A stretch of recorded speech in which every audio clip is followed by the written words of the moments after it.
네, 여러분 안녕하세요. 가을바람입니다. 오늘은 퀀티눔, D-Wave 뉴스와 미국 최대 양자 네트워크 설립 소식에 대해 전해드리려고 합니다. 오늘의 부제는 양자 컴퓨터 투자에 도움이 되는 뉴스 모음입니다. 자, 첫 번째로 퀀티넘이 발전된 사항을 공유를 했습니다. 퀀티넘이 자사 이온 트랩 프로세서를 20개의 완전히 연결된 큐비트로 업그레이드 했다라는 소식입니다. 퀀티넘이 2020년 가을에 데뷔시킨 H1-1 프로세서가 12에서 20큐비트까지 업그레이드가 됐습니다. 그래서 높은 게이트 충실도는 그대로 유지가 되었으나 이 계산을 하는 존을 3개에서 5개로 늘려서 더 많은 양자 작업을 동시에 완료하고 병렬화가 증가하도록 했다. 그래서 이 프로세서는 특별히 JP 모건 체이스가 주도적으로 사용자 테스팅을 했고 여기서 또 결과를 출판하기도 했습니다. 그래서 JP 모건 체이스의 양자 컴퓨팅 팀은 퀀티눔의 매우 높은 양자 볼륨, 즉 좋은 큐비트 품질을 가진 양자 컴퓨터를 활용을 해서 중간 규모의 회로 측정 및 재사용, 양자 조건 논리를 사용하는 실험을 수행하고 있다라고 얘기를 했고요. 자연어 처리, 저번에 이제 아이온큐 소식으로도 전달을 해드렸는데 인간의 말을 기계가 이해해서 처리할 수 있도록 해주는 AI 기술이라고 말씀을 드렸죠. 머신러닝 기술입니다. 그래서 텍스트, 긴 글을 주면은 그거를 요약하도록 하는 작업을 수행을 시켰는데 오류가 없는 양자 시뮬레이터로 계산된 값과 거의 동일하여서 퀀티눔의 높은 충실도를 검증했다라고 합니다. 자, 그래서 여기 보시면은 2020년 9월에 10큐비트 수준, 그리고 게이트 존이 3개, 그리고 1큐비트, 2큐비트 게이트 정확도가 이 정도였는데 21년 7월에 12큐비트로 업그레이드가 됐고, 그리고 최근 6월에 20큐비트로 업그레이드가 됐다. 그래서 존은 5개로 늘었고 1큐비트 품질이 99.995, 그리고 2큐비트 게이트가 99.7까지 상당히 좋은 진전 모습을 보여주고 있다라고 볼 수 있습니다. 자, 그래서 H1의 두 번째 버전뿐만 아니라 H1-2 이 두 개의 칩 역시 올해 하반기에 비슷한 업그레이드를 할 것이다. 퀀티눔은 현재 H1 모델 시스템 이 양자 프로세서들을 활용을 해서 퀀텀 오리진이라는 이제 양자 컴퓨터로 난수를 발생시키는 사이버 보안 제품과 인퀀토, 이것도 얼마 전에 제가 설명을 드렸죠. 양자 계산 화학을 할 수 있는 소프트웨어 같이 완전히 통합된 솔루션을 개발하고 있다. 퀀티눔이 이런 제품을 출시하고 업그레이드하는 쪽에서 또 좋은 모습을 보여주고 있습니다. 그리고 마이크로소프트의 애주어 퀀텀을 통해서 H1-1, H1-2, H1 에뮬레이터 등을 접근을 할 수 있다. 그래서 퀀티눔의 CEO는 뭐라고 했느냐, 이러한 최신 장치들은 우리가 이온 트랩 양자 하드웨어를 확장하는데 무엇이 필요한지 잘 이해하고 있다 라고 보여주고 있습니다. 그리고 우리는 기술 로드맵에 따라 예상되는 진전을 잘 보여주고 있고 큐비트 숫자를 더하면서 충실도를 유지하고 다른 특성을 희생하지 않았다. 그래서 우리는 미래 H 시리즈 세대를 확장하기 위해 필수로 필요한 것들을 잘 하고 있다 라고 얘기를 하고 있습니다. 그래서 퀀티넘이 잘해가는 모습을 보여주고 있다. 그래서 이제 이온 트랩계에서는 아이온큐 다음 주자로서 치열하게 잘 따라오고 있다라고 판단을 할 수 있을 것 같습니다. 그래서 여기 이제 퀀티눔, 예전에 허니웰이었죠. 그래서 양자 로드맵이 어떻게 돼 있느냐, 이게 옛날에 제가 다룬 적이 있는데 좀 로드맵이 너무 애매하고 확실하지 않다라고 말씀을 드린 적이 있어요. 그래서 여기 보시면 2020년에 중간 정도 이제 에러율이 있는 양자 컴퓨터에서 2030년에는 에러율을 견딜 수 있는 내결함성 있는 양자 컴퓨터로 가겠다라고 했는데 지금 리니어 방식으로 H1, 그래서 레이스트랙 모양으로 H2, H3, H4, H5까지 가겠다는 건데 여기도 아이온큐랑 비슷합니다. 통합 광학 기술을 사용해서 이런 통합을 하겠다. 그러니까 단일 칩 여러 개를 연결을 해서 확장성을 하겠다라는 얘기죠. 그래서 지금 10큐비트에서 40큐비트로 가는 중이고 2큐비트 피델리티는 아까 99.7이라고 해서 이걸 달성을 했고 올투올 커넥티비티 완벽한 연결성 달성을 했고요. 이런 것들 달성을 했는데 아직 큐비트가 이제 20큐비트라고 말씀드렸죠. 그래서 이 부분에서 아직 갈 길이 좀 있다. 아이온큐 같은 경우는 32큐비트가 올투올이기 때문에 아직 허니웰보다는 앞서 있다라고 볼 수 있을 것 같습니다.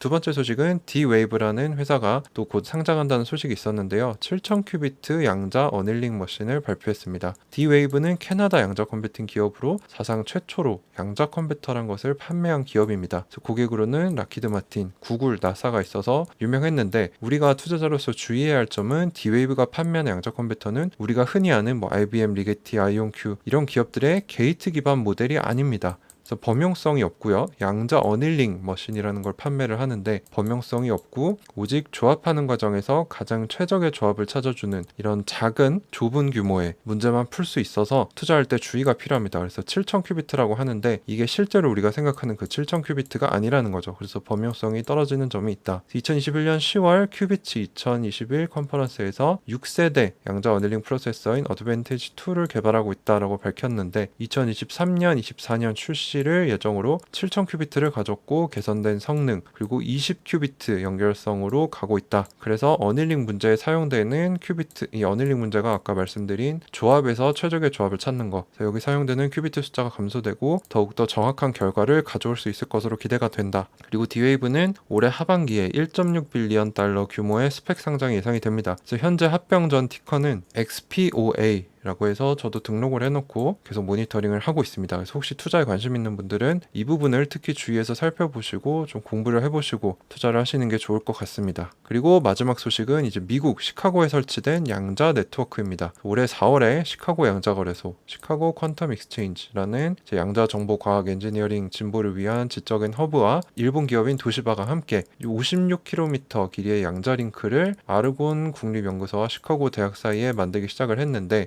올해 6월에 이 링크를 완료를 했고 기존 아르곤 국립연구소에 설치되었던 144km 양자 루프의 통합이 돼서 두 개를 합쳐서 거의 200km의 미국에서 가장 큰 양자 네트워크가 설립이 되었습니다. 그래서 6개의 노드를 가지고 있고 양자 키 분배 테스팅뿐만 아니라 서로 멀리 떨어진 양자 컴퓨터, 양자 센서들을 연결하는 연구를 하고 있다. 구체적으로 어떤 일을 하는지 보시면은 도시바가 제공하는 양자 보안 프로토콜을 적극적으로 실행을 해서 양자 키를 광 케이블을 통해 주고받는데 초당 8만 큐비트 속도로 아주 빠른 속도로 주고받고 있고요. 그래서 산하경과 정부의 협력으로 개발이 되고 있습니다. 그래서 어떤 일을 하느냐, 여기서 시카고 네트워크를 사용해서 새로운 통신 장비, 보안 프로토콜, 알고리즘을 테스트해서 전 세계에 서로 떨어진 양자 컴퓨터 연결하는 것을 하고요. 이게 첫 번째고, 두 번째로는 국가 차원의 양자 인터넷을 개발을 해서 통신, 컴퓨팅, 국가 안보에 큰 영향력을 가질 것이다. 양자 통신과 안전한 양자 인터넷 개발이 목적입니다. 그래서 이 두 가지를 하고 있고요.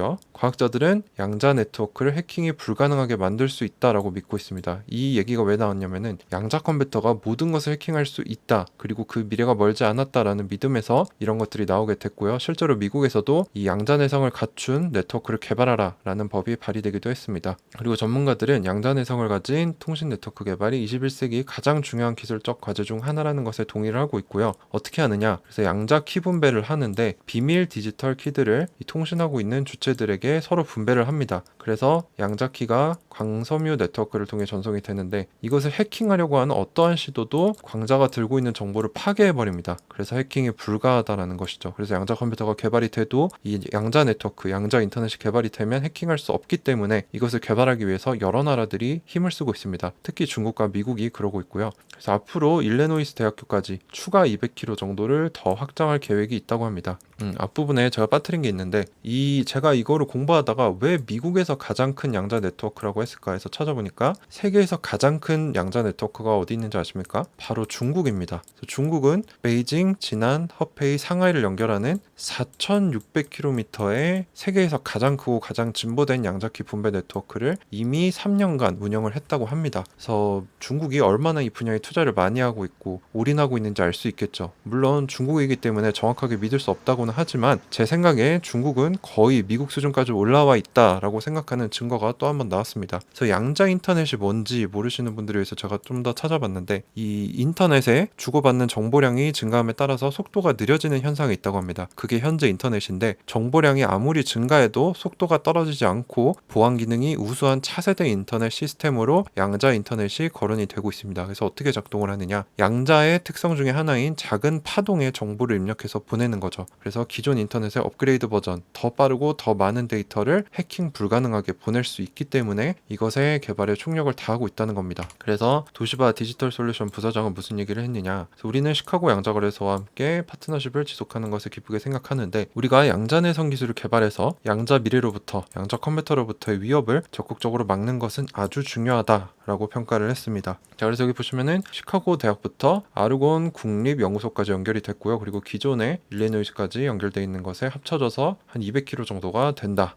라고 얘기를 하고 있습니다. 자, 그래서 저의 의견에 대해 또 얘기를 안 해볼 수 없죠. 그래서 새로운 양자 스타트업의 개수는 적어지고 있습니다. 진입 장벽이 높아지고 있다라는 얘기고요. 그리고 기존 기업들이 오늘 보셨다시피 D-Wave나 퀀티눔 등 이 로드맵 달성을 잘 해나가면서 더욱더 견고해지는 모습을 보이고 있습니다. 그래서 우리가 투자자들로서 해야 될 것은 주요 기업들의 로드맵을 살펴보면서 이걸 잘 달성하는지를 모니터링해서 이 전체적인 산업 동향을 체크하면서 어떤 기업이 앞서 나갈 것인지 이것을 잘 판단해서 투자하는 것이 중요해 보이고요. 미국이 이제 자국 안에서 뿐만 아니라 뭐 일본이나 한국과 같이 양자 관련 여러 노력을 함께하고 있는 것으로 보입니다. 도시바와 함께 시카고에 양자 네트워크를 설치한 것, 그리고 한미 정상회담을 통해서 한미 양자 협력이 늘어나고 있는 점들을 봤을 때 이제 미국의 우방국들이 앞서갈 건지 중국이 앞서갈 건지 이 부분도 우리가 모니터링을 계속 해봐야 될 거고요. 물론 제가 해서 또 제공을 드리겠지만 스스로 공부를 해보셔야 됩니다. 그리고 경쟁사들에 비해 요즘 아이온큐가 조용한 점을 미뤄보아서 연구를 열심히 하고 있는 건지 연구가 더뎌지고 있는 건지 알 수는 없지만 조만간 좋은 뉴스를 내주기를 기대해보고 있습니다. 네, 그래서 오늘 퀀티눔과 D-Wave 그리고 미국 최대 양자 네트워크 소식을 전해드리면서